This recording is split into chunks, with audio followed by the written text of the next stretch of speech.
भारत पर अरबों के आक्रमण का यह भाग 3 है। सिंध विजय के पश्चात 713 ईस्वी के आरंभ में मोहम्मद बिन कासिम मुल्तान की ओर बढ़ा। मार्ग में उसे कई कठिन युद्ध करने पड़े, परंतु अंत में वह सफलता से मुल्तान पहुंच गया। एक देशद्रोही ने अरबों को उस जलधारा को बता दिया जिससे किले में पानी जाता था। अरबों को वहां इतना सोना प्राप्त हुआ कि उन्होंने मुल्तान का नाम सोने का नगर रख दिया। मुल्तान की विजय भारत में अरबों की अंतिम विजय थी। सिंध का विजेता मोहम्मद बिन कासिम अधिक समय तक जीवित न रह सका। उस योग्य और साहसी सेनापति का दुर्भाग्यपूर्ण अंत हुआ।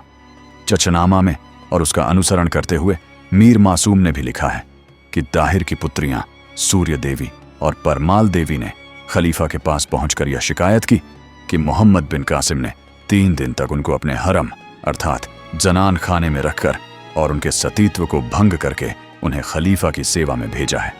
खलीफा, जो उनकी सुंदरता पर मुग्ध हो गया था, बहुत क्रोधित हुआ और उसने आदेश दिए कि मोहम्मद को बैल की कच्ची खाल में बंद करके उसके पास भेजा जाए।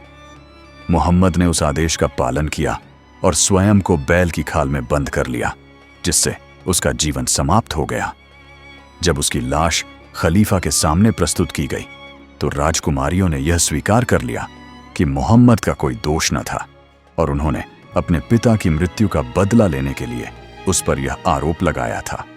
खलीफा ने उन दोनों राजकुमारियों को घोड़े की पूंछ से बंधवाकर घोड़ों को उस समय तक दौड़ाया जब तक कि उन दोनों की मृत्यु नहीं हो गई।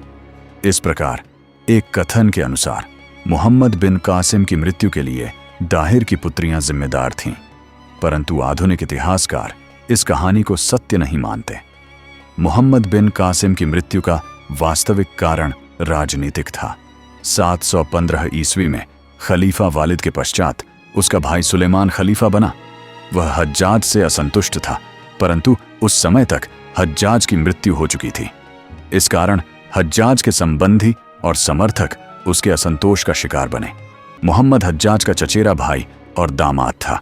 इस कारण याजिद को सिंध का नया सूबेदार बनाया गया और मोहम्मद को कैद करके उसे मेसोपोटामिया भेज दिया गया, जहां उसके शत्रुओं ने उसे अनेक शारीरिक यातनाएं देकर मार डाला। इस प्रकार मोहम्मद बिन कासिम, जो एक योग्य सेनापति था, का अंत हुआ।